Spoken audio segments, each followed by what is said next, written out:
Télécœur. Télécœur, la télé communautaire du cœur du Québec. Vous êtes avec François Poisson. Je suis en présence de Jonathan Lacasse, qui est le directeur général du ROPS, qui est le regroupement des organismes de base en santé mentale pour la Mauricie et le centre du Québec, donc le ROPS 0417. Bonjour. Bonjour. Grosse journée pour vous, grosse annonce. Très grosse journée, grande annonce. On est content, mais en même temps, je vous dirais, on est rempli d'espérance que le message qu'on a livré aujourd'hui puisse être entendu parce qu'il y a vraiment urgence d'agir.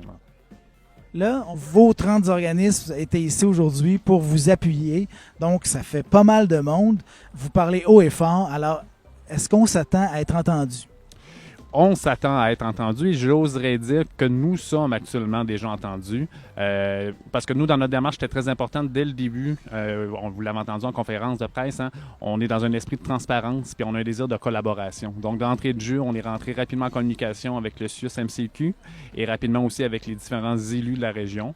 Et assez rapidement, il y a eu une écoute de part et d'autre pour essayer d'établir ce qu'on appelle avec le CIUS une cellule de crise. Donc, pour qu'on puisse coordonner les mesures là, de recentrage et délestage à venir. Et au niveau des élus, là, la période électorale vient un peu brouiller un peu les cartes, mais l'écoute, elle est là. Ils sont prêts là, à explorer les possibles. Parce qu'au niveau du CIUS, ça va être pour les services qui vont pouvoir faire leur bout de chemin. Pour les personnalités politiques, ce serait plus au niveau du financement, de répondre à votre demande. Là, c'est la CAQ qui est au pouvoir. La CAQ disait qu'après le 1er juillet, il prenait une trêve de grandes annonces, justement en vue de la campagne électorale. Exact. C'est pour ça qu'on est arrivé avec deux demandes particulières. Une qui est vraiment au niveau du financement, de doubler le financement. Puis si on est conscient que la période électorale qui s'en vient fait en sorte qu'il n'y aura pas d'annonce officielle. C'est aussi pour ça qu'on a mis en place la pétition pour aller chercher l'appui des gens de la population d'ici le 3 octobre prochain pour que le 4 octobre ou dans les jours suivants, qu'on puisse, avec le nouveau gouvernement qui sera en place, aller déposer nos demandes en disant, voyez l'appui de la population qu'on a. Notre deuxième demande, c'est la mise en place d'un comité structurant dans nos demandes qu'on a fait, qui sont en cours actuellement. On demande vraiment avec des hauts fonctionnaires, donc qui ne sont pas touchés par la question électorale, puis que peu importe le gouvernement. Donc, parce que nous, on pense qu'il y a moyen qu'il y ait des choses qui se mettent en place maintenant qui ne sont pas liées au contexte électoral. Et je pense que c'est dans leur possible de faire ça. Alors, ce qu'il faut régler, c'est même pas de la rétention, c'est de l'attraction de la main-d'œuvre pour pouvoir maintenir une bonne qualité de service. Au-delà de ça, j'imagine qu'il y a d'autres problématiques que vous vivez, mais là, évidemment, on ne peut pas s'y attarder. Il y a quelque chose de... La forêt nous cache, là. Donc, qu'est-ce que sont les autres problématiques que vous pouvez vivre? Donc, évidemment, c'est sûr que ça, c'est le gros, comme vous m'avez mentionné, la crise de la main-d'œuvre. Maintenant, parallèlement à ça, c'est aussi dans le sous-financement, ce qui permet, c'est de consolider les services. Au-delà de l'embauche de gens, c'est parce que pour maintenir aussi, ça prend le bâtiment, ça prend le matériel. L'inflation, là, actuellement, là, est un frein, là, parce que ça fait pas si longtemps que ça que nos financements à la mission, il y a je dirais, une augmentation qui suit l'inflation. Mais pas tout à fait, parce que vous voyez, cette année, c'est 2,9 % qu'on a eu d'augmentation, alors que l'inflation, pour la même période, c'était 6 %. Donc, donc c'est pour ça, c'est qu'au-delà de la crise de la main-d'œuvre, mais c'est l'enjeu du matériel là, et des bâtiments là, qui rentrent en ligne de compte. Là. Mais d'expérience, c'est beaucoup plus facile d'aller trouver des sous pour le matériel, pour la brique, que d'aller trouver des sous pour les gens qui l'occupent. Oui, effectivement, c'est un plus grand défi, effectivement. Puis, ce qui n'est pas facile non plus, c'est que on nous demande beaucoup de faire de l'autofinancement dans la démarche. Hein. Mais nous, on est 30 groupes, la santé mentale. On est une petite partie de l'ensemble je pense, ces 500 groupes communautaires qu'il y a sur l'ensemble des territoires. À un moment donné, là, d'aller de la recherche de financement puis de faire des levées de fonds, il y a une problématique. Puis je pense que si on peut soulever l'enjeu du financement du milieu communautaire, dans peu importe le secteur d'activité, si on réussit à faire ça, puis à amener ça, puis dire il y a quelque chose qui se passe, puis que ça vienne de la base. C'est la particularité de notre mouvement, c'est que c'est nos groupes de base qui parlent. Parce que nos nationaux sont déjà actifs depuis plusieurs années. Mais comme il y a des visions différentes puis des oppositions, il y a des choses qui sont comme plus stagnantes. Puis la base, ils ont besoin parce que le mur est là. Ils vont le frapper. Fait que c'est important qu'on puisse relever. Là. Parce qu'habituellement, justement, c'est les nationaux qui font le lobbyisme. Alors que là, ce qu'on voit aujourd'hui, c'est que la base se lève.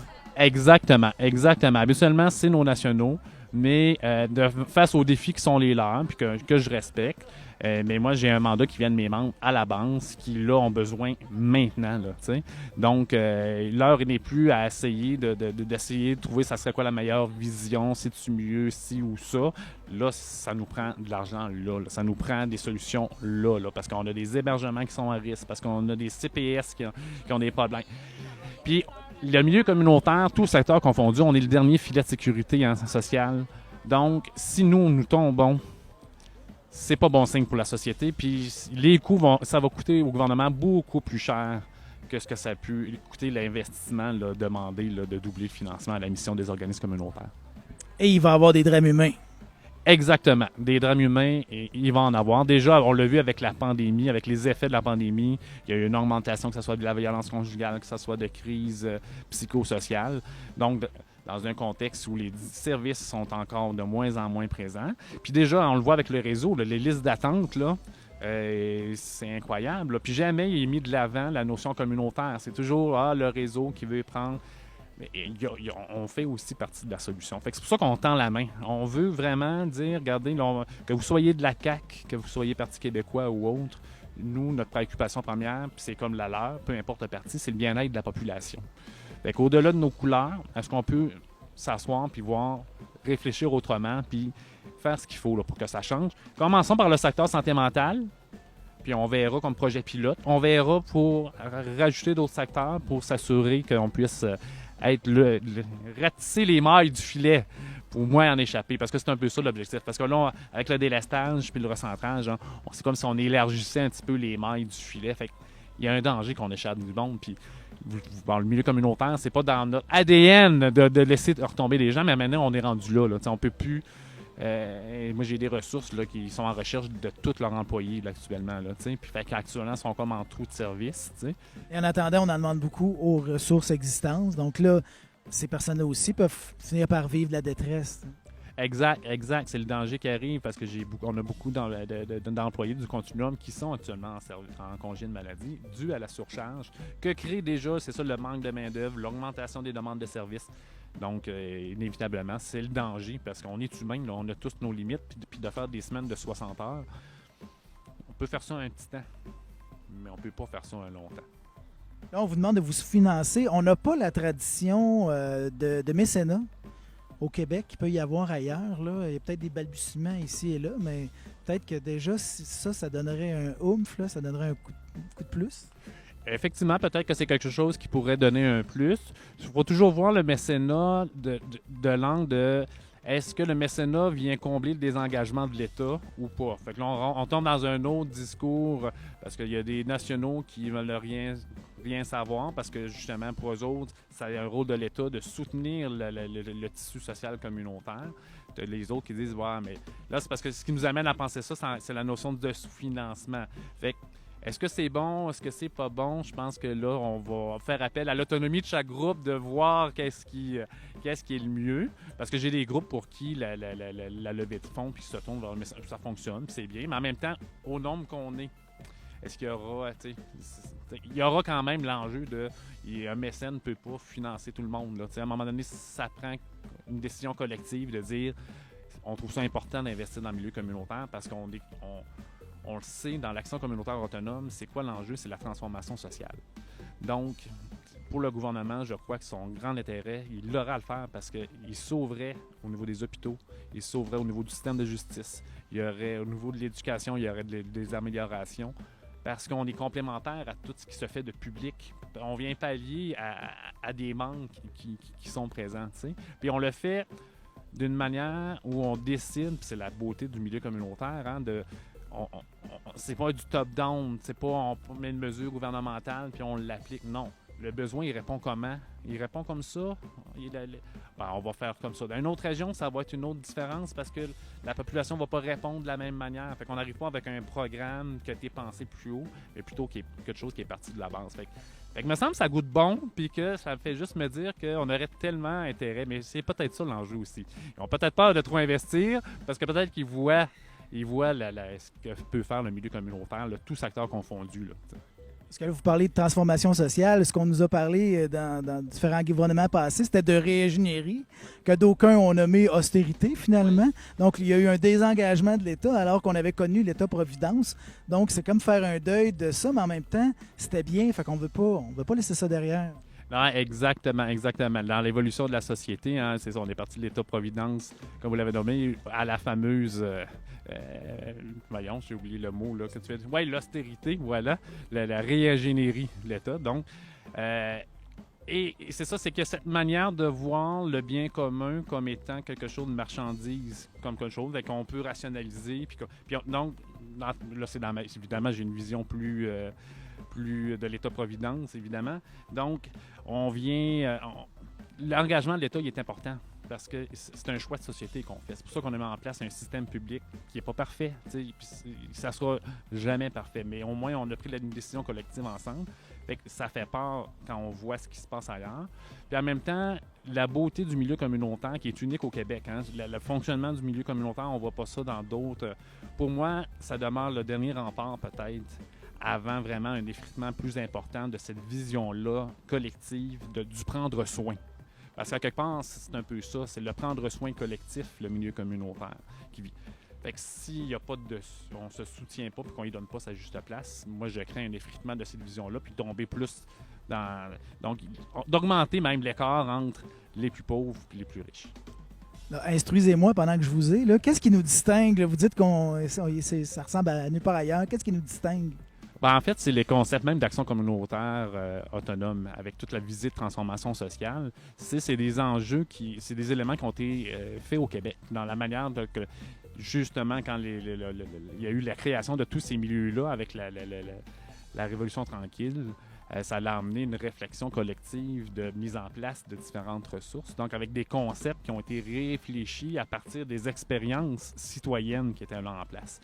Donc, on ne retrouve pas cette même couleur-là, ne serait-ce que dans les autres provinces canadiennes ou même au niveau de d'autres pays. Donc, ça amène un tissu social qui est beaucoup plus, je dirais, tricoté, serré. Là, donc, ça revient au mail que je disais, c'est que cette forme-là de voir ça comme on est tous interdépendants, fait en sorte qu'on travaille à s'assurer toujours d'avoir les liens les plus serrés pour éviter d'échapper le moins de personnes possible.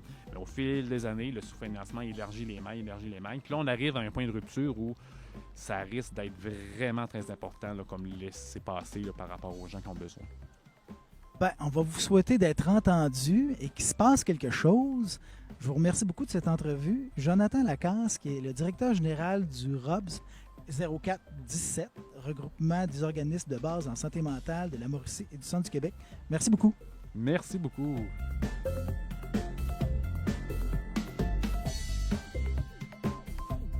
Je suis en compagnie de Chantal Lanneville, qui est la directrice générale de la Chrysalide, Centre d'hébergement, et qui est aussi la vice-présidente du regroupement des organismes de base en santé mentale 0417, donc des régions Mauricie et Centre du Québec. Bonjour.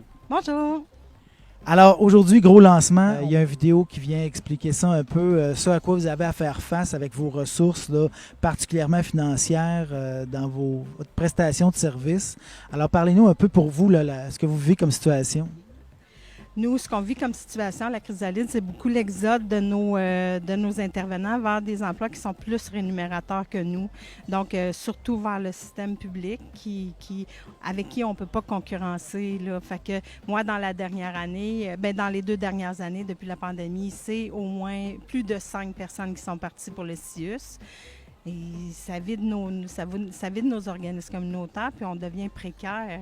Tu sais, moi, des fois, il y a des ruptures de service parce que je suis obligée d'engager des gens qui n'ont pas nécessairement des compétences d'intervenants dans la nuit. On fait affaire avec des agences de sécurité. Mon service à moi, c'est 24/7. Si je suis obligée d'aller vers une agence de sécurité, bien, j'offre plus mon service 24/7. Fait que c'est à ça qu'on est confronté tout le temps depuis.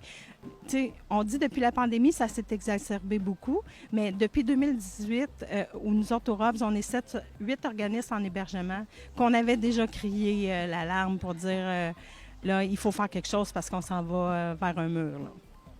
Parce qu'à un moment donné, s'il y a des gens non formés qui ont à interagir avec des bénéficiaires, il peut se passer quelque chose, là. Oui, c'est ça. Tu sais, on a quand même réussi avec les années à avoir beaucoup d'expertise. Puis si on passe cette expertise-là, ben, tu sais, nos gens qui sont dans le besoin, ils se retrouvent devant quoi comme service? Tu sais, c'est un peu ça qu'on se pose comme question. C'est toute notre expertise. Déjà, avant, on avait comme un genre tu sais, des gens qui venaient aux organismes communautaires, puis après ça, qui s'en allaient. On était comme un peu une manne pour le CIUS. Tu sais, ils se formaient chez nous, puis après ça, ils partaient.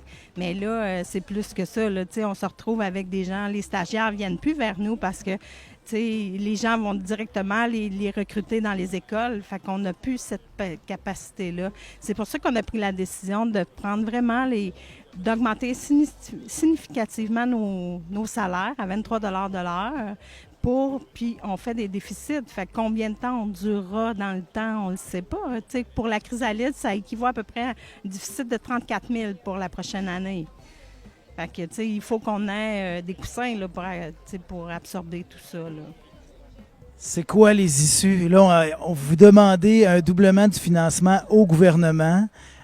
C'est quoi les autres issues possibles, là? Bon, éponger votre déficit, ça ne se passera pas par magie, là. Comment ça peut finir tout ça? Dans le fond, tous les organismes communautaires qui sont au ROBS en santé mentale, on a notre mission. On est reconnu au PSOC pour notre mission. Puis, on va tout faire de la centralisation. Ça veut dire tout ce qu'on fait hors mission, on ne le fera plus. On ne pourra plus le faire parce qu'on n'aura pas les effectifs. Puis, on va faire du délestage un peu. Tu sais, comme moi, présentement, si j'ai 9 lits en hébergement, bien, peut-être que j'en aurai juste 6. Fait que pour couvrir le territoire, tu sais, le MRC de Bécancour et Nicolas-Yamaska, c'est quand même assez grand. Donc, pour couvrir notre territoire, là, on va diminuer notre offre de services. C'est notre issue, en fait. Puis, c'est de voir comment on va pouvoir faire, comment on va pouvoir faire plus avec moins aussi. Puis c'est ce qu'on fait depuis des années, puis c'est un peu ça qui est essoufflant. Fait qu'il faut se trouver d'autres alternatives. Fait que le délestage et la centralisation de nos services, bien, ça va faire partie de ça. Là, il y a déjà de la détresse dans notre population. Il y a déjà des histoires un peu dramatiques qu'on entend à l'occasion. Si là, il y a des gens qui tombent entre les craques du plancher, si on peut dire, ben ça va juste être pire. Ah oui, assurément, parce que, tu sais, on n'est pas seul dans déjà, notre CIUS nous parle de délestage aussi. Donc, à un moment donné, il n'y aura plus de services pour les gens qui sont dans le besoin. Et puis là, il y a la crise du logement. Tu sais, nous, à la Chrysalide, on est un centre de crise. Fait qu'on accueille tous les sortes de crises. La crise du logement qu'on va vivre là, bien, il y a des gens qui vont être sans logement, qui vont être probablement dans la rue, qui n'auront pas accès à nos services parce qu'il va falloir diminuer nos services, là. On parle d'un taux d'inoccupation de 0,3 % à Trois-Rivières. Sur la rive sud, là, nos deux MRC, Nicolas-Yamaska et Bécancour, à quoi ça ressemble? D'occupation, au niveau d'inoccupation par rapport au logement, je ne pourrais pas vous dire exactement, mais j'ai eu un appel du CIUS qui prévoyait qu'il y aurait des gens quand même qui n'auraient pas de logement au 1er juillet, mais le taux exactement, je ne sais pas, je ne peux pas vous répondre. Donc, c'est sûr que ça va même, pas juste en milieu urbain, même dans nos milieux plus ruraux, il va y avoir une incidence. Oui, effectivement. La crise du logement a une incidence partout. C'est sûr que, tu sais, de voir les gens dans la rue, dans les milieux plus ruraux comme nous, bien, c'est moins fréquent, tu sais, de voir un itinérant. Mais le centre domicile fixe existe depuis plusieurs années et c'est notre itinérance. C'est dans le sens qu'ils vont aller 2 semaines chez un ami, là, oups, ils vont retourner chez leurs parents, oups, ils vont aller chez grand-maman. Fait que, tu sais, ça en est de l'itinérance. On les voit, ils sont non visibles, mais ils sont présents quand même. Jusqu'à temps que les familles, il y a une usure, puis bon, cohabiter comme ça de force, c'est pas toujours bienvenu non plus. Non, c'est ça, tu sais, les gens finissent par effriter leur réseau. C'est pour ça qu'ils viennent dans les ressources comme la nôtre. Si on est obligé de fermer des services ou réduire nos services, bien, ces gens-là, ils vont être dans la rue, puis ils vont se retrouver dans les grands centres comme Trois-Rivières, comme Montréal, où, tu sais, ça sera pas facile ici. Parce qu'on est vraiment, les organismes communautaires, le filet social. Puis, on est la première ligne aussi pour plusieurs d'entre nous. Tu sais, comme moi, je suis un centre de crise. Il y a les centres de crise au niveau du suicide. Tu sais. On est de la première ligne. Fait que si on est obligé de réduire nos services, bien, qu'est-ce que ça sera? C'est le questionnement. On reste toujours dans des questionnements de choix impossibles. Et là, le son de cloche que vous avez du gouvernement jusqu'à maintenant? C'est sûr qu'on remercie quand même les efforts qui ont été faits parce que, tu sais, il y a eu le PAIS, le plan interministériel au niveau de la santé mentale. Il y a le PAGAC aussi qui a eu des sous qui ont été annoncés, mais c'est pas assez. Tu sais, oui, ils annoncent des gros chiffres. C'est pas des chiffres nouveaux non plus. Puis c'est louable, puis on n'a jamais vu ça au communautaire, des gros sous tomber comme ça. Sauf que quand on regarde la tarte au Québec, bien, les proportions à la fin sont plus grandes, là. Fait que quand on reçoit un 10, 12 000, oui, c'est bien. Mais, tu sais, il y a encore des efforts à faire. Il faut que ça soit récurrent aussi, là, pas juste une pluie de temps en temps. Oui, c'est ça, c'est ça. Tu sais, pendant la pandémie, c'est un peu ça qui a mouillé. Il a mouillé des beaux montants, puis on se retrouve là que finalement, on se retrouve devant rien ou devant peu. C'est plus ça. Fait que c'est un peu ça. C'est de rehausser significativement pour au moins on soit concurrentiel avec eux. On ne demande pas d'avoir les salaires du CIUS, là. Mais on demande quand les gens vont avoir à choisir entre nous ou eux, c'est de dire, ben c'est les qualités de travail qu'on va choisir et non, je gagne 17 piastres de l'heure au communautaire versus 25-26 au CIUS. Là, on ne peut pas se battre. Là. On aura beau faire toutes les galipettes qu'on veut, là. On ne peut pas se battre. Le ministre de la Santé, Christian Dubé, annonçait un été difficile au Québec pour les services de santé. Ça va être vrai aussi aux communautaires. Le 1er juillet, vous montez vos salaires, vous diminuez les services. Oui, c'est ça. Au 1er juillet, c'est sûr que dans ces 2 jours, là, oui, nous autres, on s'est engagés à remonter nos salaires. On s'est engagés à faire des déficits significatifs. Fait que oui, ça va être un été dur pour tout le monde. Bon, on va souhaiter que vous soyez entendus et que tout aille pour le mieux. Alors, bonne chance. Merci pour cette entrevue. Merci beaucoup. Ça m'a fait plaisir.